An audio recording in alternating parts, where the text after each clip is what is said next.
Kaixo, bideo honetan funtzio linealak aztertuko dugu eta ikusiko dugu ariketa baten bitartez zelan atera zuzenaren ekuazioa bi puntu emanda. Ariketa honetan eskatzen dozkue bat bost eta minus hiru minus 15 puntuetatik igarotzen den zuzenaren ekuazioa kalkulatzeko eta baita adieraztea behin zuzen aterata zemotatako funtzioa den. Horretarako gogoratuko dugu teoriako puntu bat. Zuzenaren ekuazioa, hauxe da, I berdin mx gehi n, non m zuzenaren malda dan eta n ordenatua jatorrian. Zuzenaren ekuazioa kalkulatzeko hiru modu desberdinetara egingo dugu. Bata, lehenengoa ekuazio sistema baten bitartez, bigarrena m eta n kalkulatuz eta azkena punto malda ekuazioaren bitartez. Funtzio motak aztertuko dugu grafiko eskematzu honen bitartez. Funtzioak izan daitezke konstanteak, proportzionalak eta afinak. Behin zuzenaren ekuazioa lortu ezkero aztertuko dugu. Orduen goazen lehenengo metodarekin. Ekuazio sistema baten bitartez. Bi puntu daukaguz. Bi puntu hauek zuzenean dagoz. Beraz, zuzenean badagoz, beteko dabe zuzenaren ekuazioa. Beraz, egin beharko dugu puntuaren koordenatuak, puntuaren x eta y-ren balioak ordezkatu zuzenaren ekuazioan. Orduen, gogoratzen dugu, bat bost puntuaren balioak direla x eta y-ren balioak. Beraz, ordezkatu egiten badugu gure ekuazioan daukagu bost bardin m bider bat gehi n. Eta bigarren puntutik ordezkatzen dugu, gauza bera minus hiru izango zen x-a eta minus 15 izango zen y. Beraz, ordezkatzen dugu y edo minus 15 berdin m bider x-a minus hiru gehi n. Hau sistema bat da. Orduen, ebatzi beharko dugu sistema lineal hori. Orduen, bost bat m gehi n eta minus 15 da minus m gehi n. Kasu honetan, laburketa metodo erabiliko dut, orduen egingo dudana izango da lehenengo ekuazioari, bigarrena kendu, kenketa egingo dut.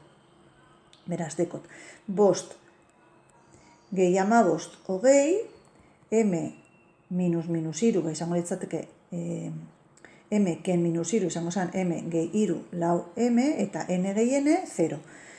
Beraz, emetik ateratzen dugu m-ren balioa hogei laurden edo bost. Malda badakogu dala bost. Orain kalkulatzen dugu n, adibidez, lehenengo ekuazioan ordezkatuz, bost berdin malda dala bost gehi n. Beraz, n da 0, bosken bost, 0.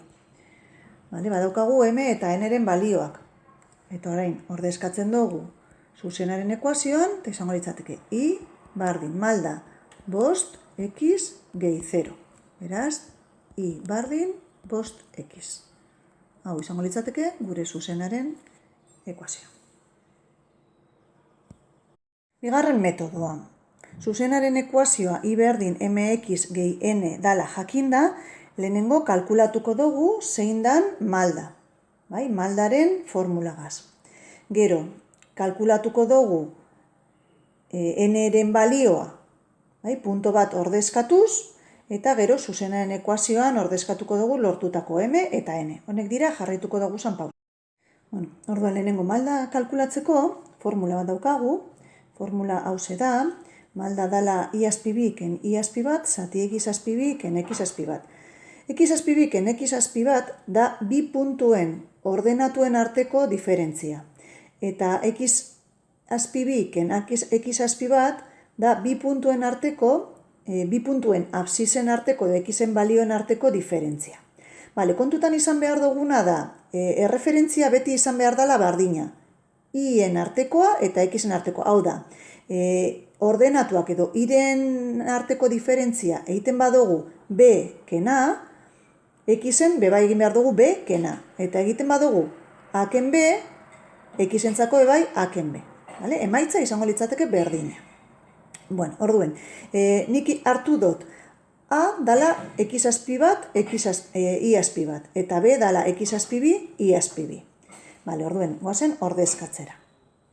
Orduen, dinogu, i azpi bi, minus 15. Ken i azpi bat, bost, zati, x azpi bi minus iru, ken x azpi bat, bat. Hemen kontu zibili, betikoa ez, ikurrekin. Orduen, hau da, minus hogei, zati, minus lau, edo bost.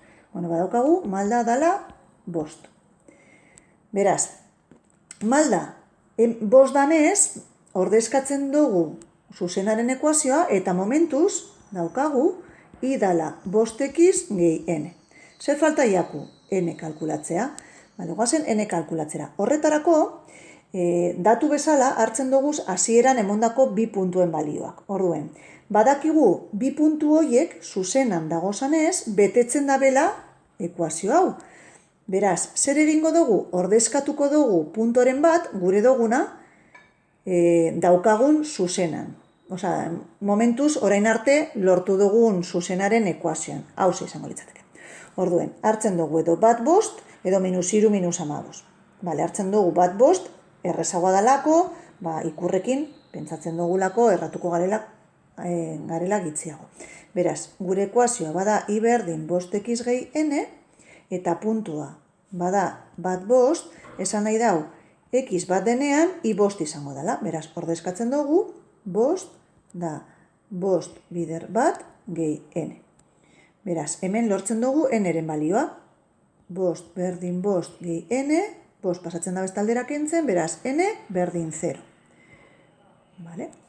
Badaukagu m, badaukagu n, beraz, gure hasierako zuzenaren ekuazio orokorra dala i berdin mx gehi n-en, ordezkatzen dugu, malda bost, beraz, bost x gehi n0. Azken baten, i berdin bost x. Hori da, zuzenaren ekuazioa. Lehenengo metodorekin lortu dugun gauza bera. Azkenengo metodo hau da, punto malda ekuazioaren bitartez. Orduen, punto malda ekuazioa hau da, bada formula bat, non i berdin i azpi 0 gehi malda bider x ken x azpi 0. Hemen datuak izango dira, malda eta punto bat emongo duzkue. Eta puntuaren koordenatuak x azpi 0, i azpi 0. Beraz, ordezkatu beharko dugu malda eta puntuaren balioak. Orduen, hartzen badugu bigarren metodotik lehen atera dugun maldaren balioa, malda izango litzateke bost, eta puntua hartu aldugu adibidez, puntu bezala lehenengoa, bat bost puntua. Egin behar dugun gauza bakarra da datu horrek ordezkatu formulan. Orduen daukagu, i bardin, i azpi 0, bost, gehi malda, bebai da bost. Bider, x, ken x azpi 0, bat. Ordezkatu dugu malda eta puntuaren koordenatuak. Hau garatzen badugu, bost, gehi bost, x, ken bost, beraz, geratzen jakuna da i berdin bost x. Aurreko metodotan erabili dugun gauza bakarra.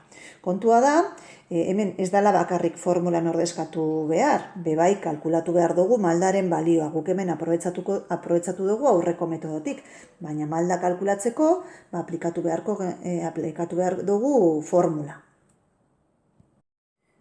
Jakiteko ze funtzioa mota dan, eskema aurrean dekogu, eta orduen aztertu egiten dugu gure lortutako zuzenaren ekuazioa. I berdin bost x.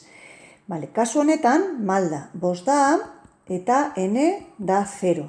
Beraz, daukagun funtzioa da funtzio proportzionala. Eta egiten badugu bere grafikoa, ateratzen jaku, hemen ondoan irudikatu dutzuedan grafikoaren antzerako bat. N da 0, beraz, pasatzen da jatorritik, eta funtzio proportzionala.